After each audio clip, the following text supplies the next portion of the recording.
couldn't be more vile. Meghan Markle plotted to leave Harry to land with Tom Daley.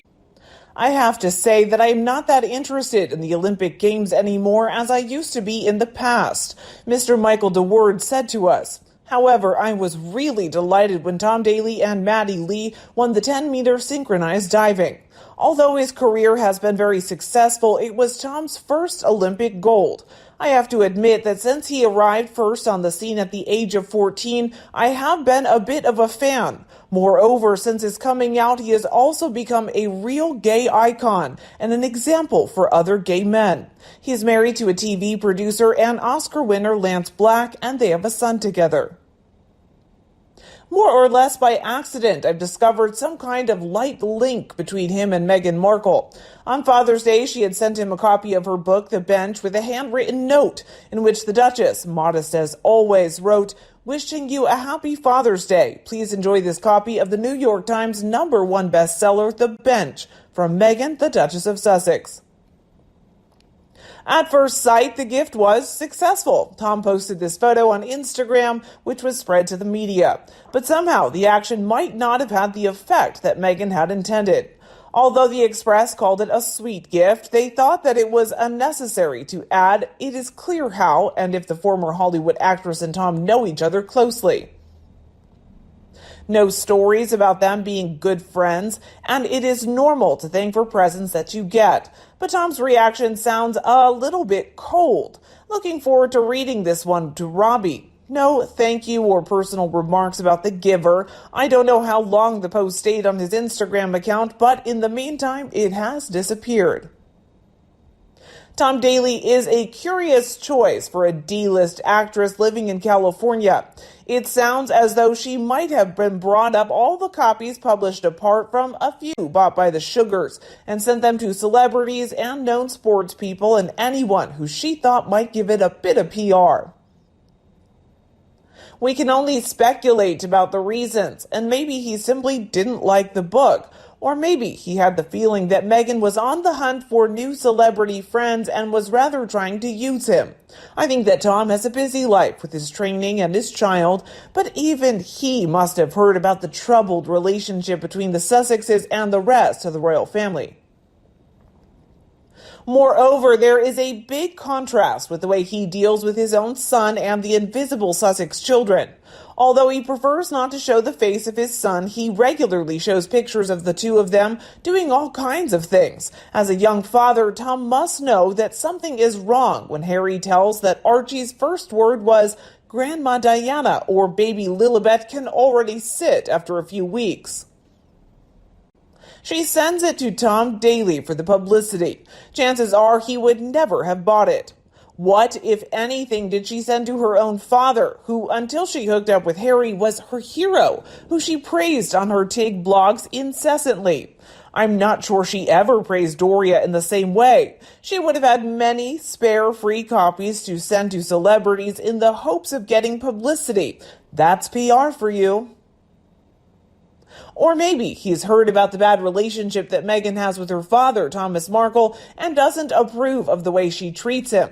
This is Tom's own post on Father's Day. A really sweet picture with his husband Lance and little Robbie in his arms, and some moving words about his own father. On a day like today, I always miss my dad. It's been 10 years since he passed away, and I hope that he would be proud of the father that I've become. All the lessons he taught me have really shaped the way I am with my son Robbie. I wish somebody would explain how this got to be a New York Times #1 bestseller. I hate how she flings this out at every opportunity along with her title that means nothing in the USA.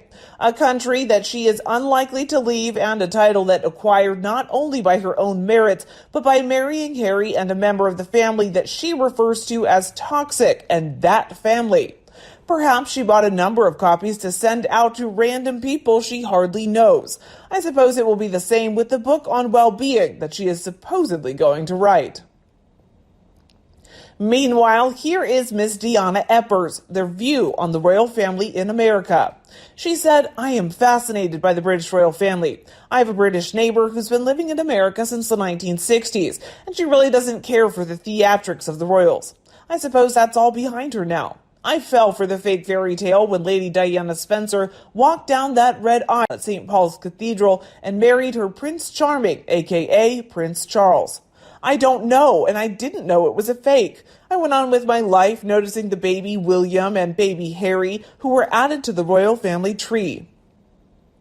Ignorance is bliss. When news leaked about Diana having an affair because Charles was in love with his first love, Camilla, I floundered about for the answer.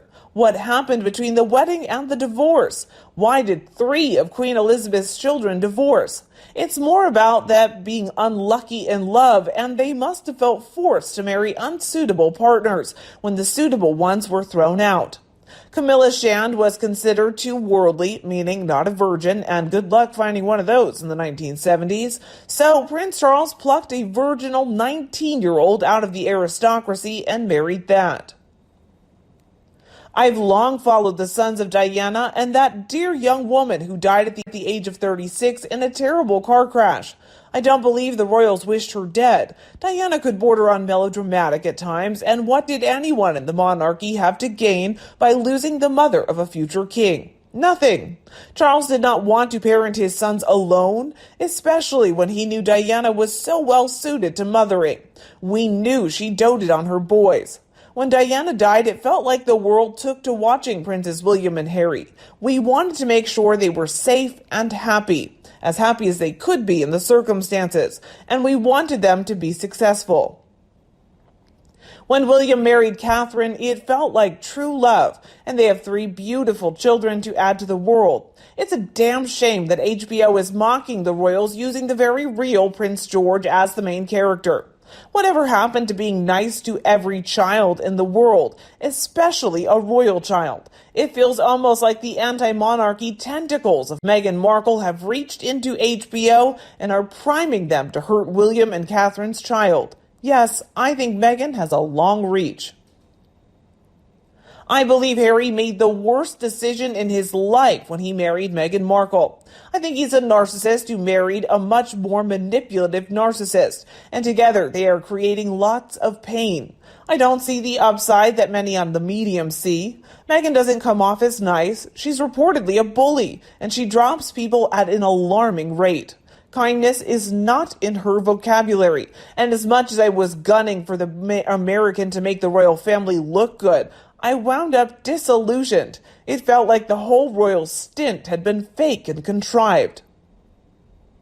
It's a shame that Harry and Meghan keep trying to hurt the royals, because these are real people who are trying their best in their lives. When Harry and Meghan lied to Oprah, who has since put lots of distance between her and Meghan, I couldn't figure out why. Why lie? Why make her in-laws out to be horrid people who didn't care? They did care, and unfortunately, they did not address the bullying and meanness of Harry's wife. They actually covered up for Meghan to be nice to her and Harry. Meghan could have lived a great life in Britain. She could have learned how to behave properly, and she could have let Harry go first, letting go of his arm so he could meet real people. Meghan held on to Harry the whole time they dwelled in Britain, and now nothing. They were hand-holding manipulation techniques in the Oprah tell-all, but that's about it. Where's Harry and Meghan's romance? When do they just focus on themselves? When will they drop the royal pretense? When will Harry give up on being a prince of a country he will never live in again? Oh, Meghan has to stay with Harry. She needs his royalty to survive, to thrive, to do whatever it is she wants to do with her fame and money. Harry is in like or love with Meghan, and so he will stay in the marriage, which I applaud. But at the same time, I wish they would just be Americans. Not royalty, because they can't really do royal things from California.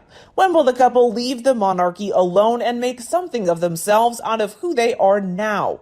Not a duchess, not a duke or a Dumbarton, but Americans. Americans reinvent ourselves about 50 times in our life here. So when will Harry and Meghan drop the pretense of being royal and let go of the family they hate so much?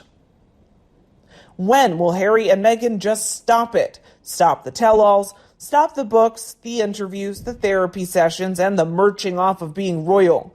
It's time for Harry to do some real work, and Meghan can keep on with her Netflix work. But they really need to let go of wanting to fit in with the British royals because they are Americans now. Well, Harry isn't yet, but he'll have to become one someday soon. Until then, I'm hoping they become quieter and much privater. The way they just wanted, the way they said they wanted. I hope Harry and Meghan didn't lie about that too.